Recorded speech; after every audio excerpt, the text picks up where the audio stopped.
Apply the cleaner to all surfaces and leave to sit for at least 10 minutes.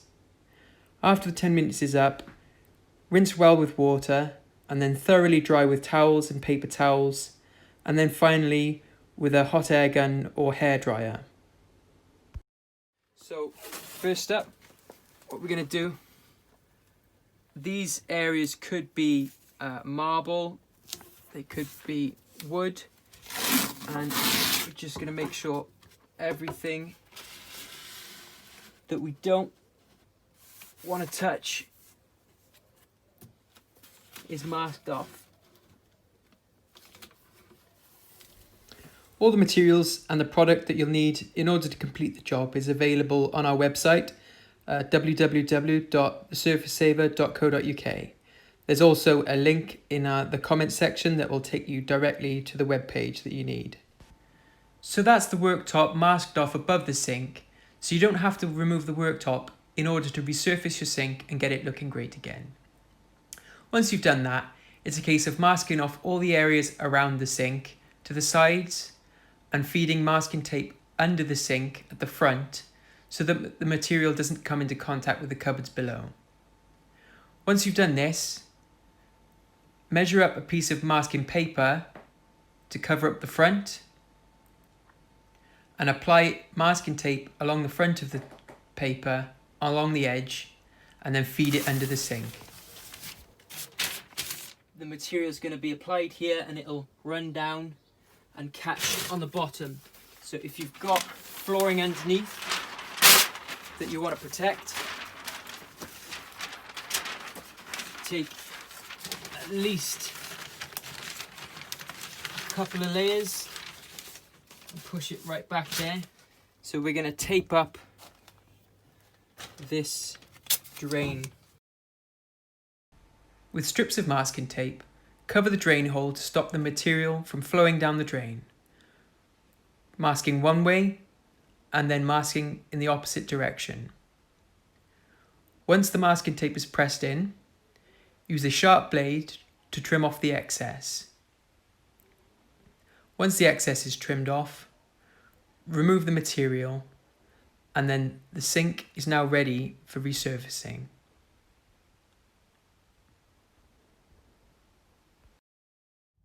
Okay, so we're on to the mixing and pouring stage now. So when you're mixing, use the mixing stick provided. Don't use a drill powered or a metal one.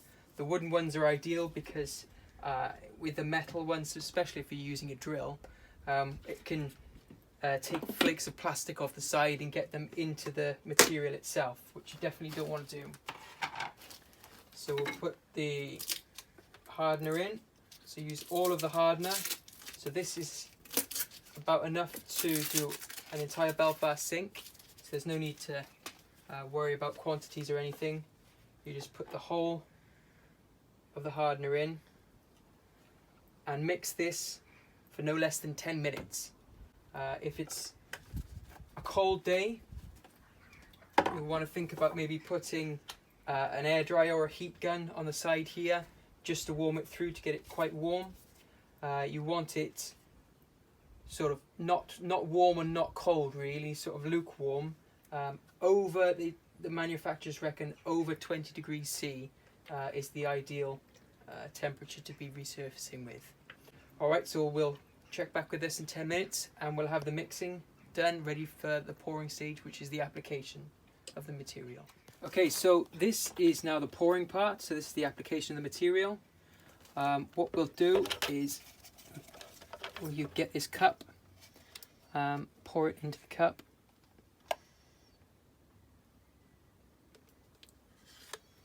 Okay, so we'll start here and we'll just put a strip along the inside. Now the key with this material is to just get it on thick and leave it to find its own level. As long as there's no patches or no bald spots, that's exactly what you're looking for. Just get it on thick, let it all drip down, In fact, with this bit, I think what we'll do is, if you can see by here, I'm just going to do this fairly tricky part here.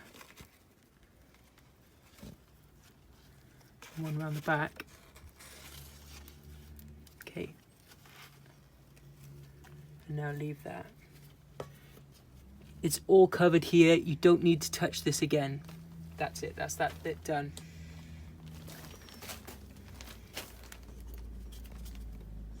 And we're going to run a bead along here.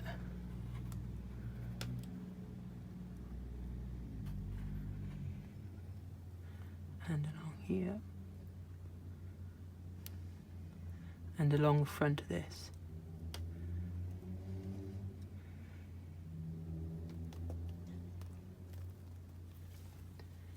Okay.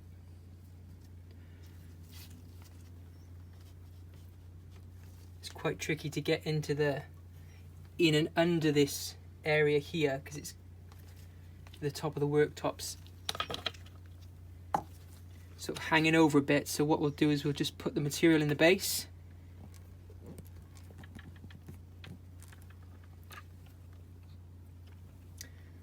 And then if we take our roller and just roll it up to there. Simple as that. And get it on thick. All you're doing with the roller is just moving the material around. You're not painting it. You're just using it as a nice big sort of spongy surface with which to move the material. It finds its own level.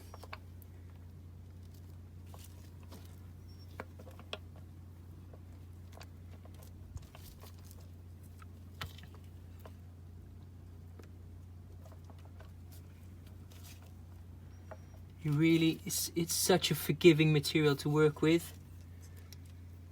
As long as you get it on thick and cover everything, as long as there's no bald spots. So look at that. Doesn't get much easier than that.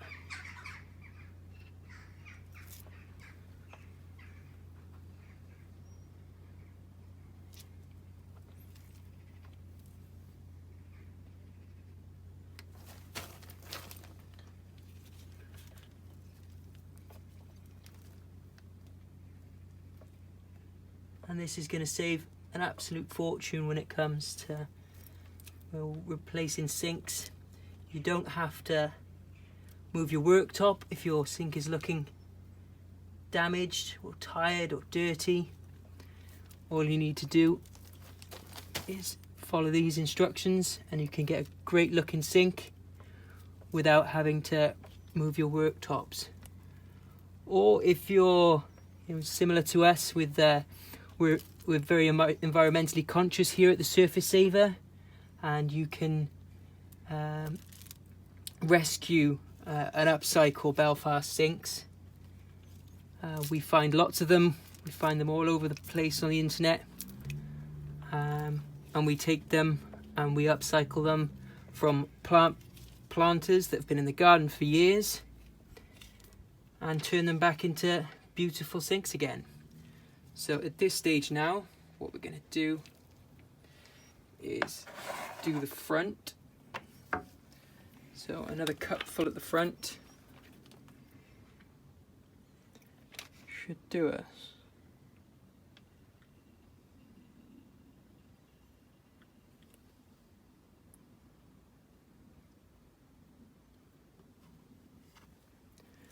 Okay, so we start here.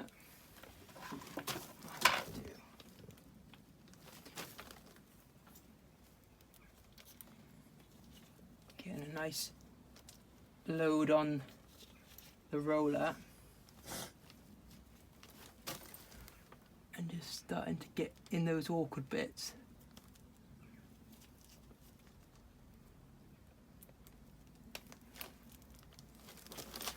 Once you've got the awkward bits covered,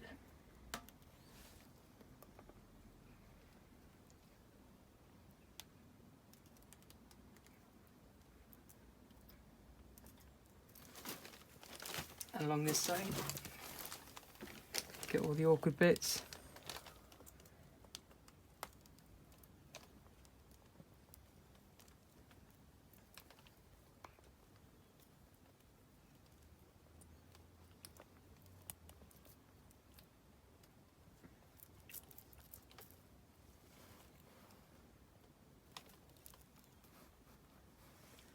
Okay, what we'll do now is do a bead along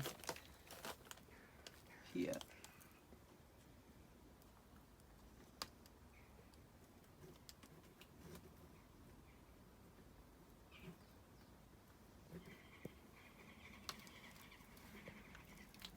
Just gonna go here. All we're doing here is breaking up the surface tension of the material, which speeds up the flowing down process. So we're not painting on here as such. We're just going to let it flow and just even out the flow as best you can. But this material is honestly so forgiving to work with. Just pour it on and let it do its thing.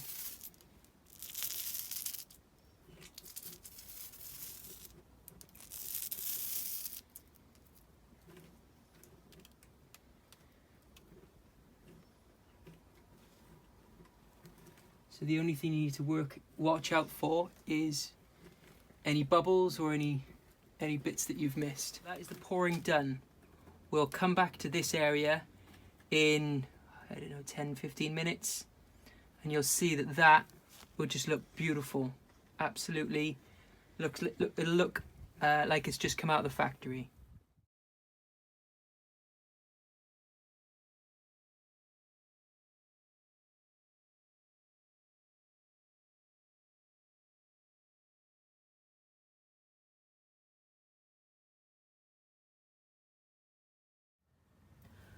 Also, as well as clearing the plug, you may get the odd air bubble in the base, and that's pretty simple to just sort out. You just put a hot air gun or an air dryer, and all the air bubbles should pop right out. Okay, so this is another wipe down of the plug hole. We're going to show you another method now, which you may find easier if you've got some of this sort of glue roll, which is very handy. You can scoop it up like so.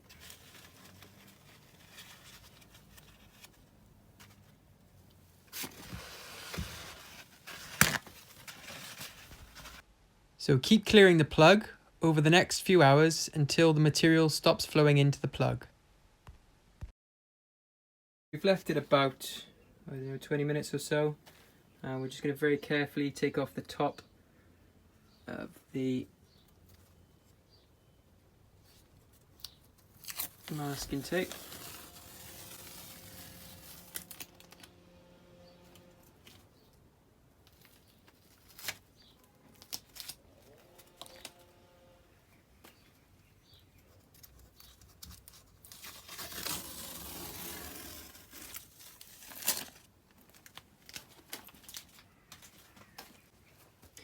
Now it's probably best that you take off the top pieces fairly soon after resurfacing, because sometimes something can go really wrong. You might have to, do another one of the walls again. If you drop a little bit of tape into the middle or onto the side, you might have to redo one of the walls, which isn't a problem. You can just repeat the process of taking material from the bottom and drawing it up to the top. It's no big deal. You've got about you've got a fair bit of working time, maybe an hour or so, an hour and a half, that you can redo areas without it being much of a problem. About 4 hours or so after resurfacing, carefully remove the masking tape from the sides, being careful not to come into contact with the surface itself, as it will be too late now. The material will be too hard to redo any areas. Remove the masking paper from the front, making sure that you've got something to protect the floor below, and then clean off the front edge with the stick provided to give a nice sharp finish. At this stage, if you do see any hairs or any specks that have managed to make contact with the surface, you can very carefully remove these with a cocktail stick.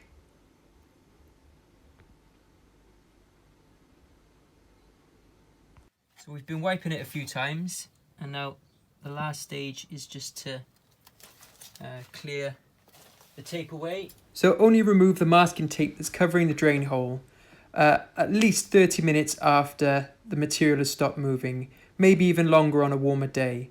And just be careful you don't touch the sides and the base while you're removing the tape. And here is the finished result. So you can see it's a perfectly beautiful new looking sink. We haven't had to remove the worktop or touch the plumbing. For more information and to get the products, click on the link below.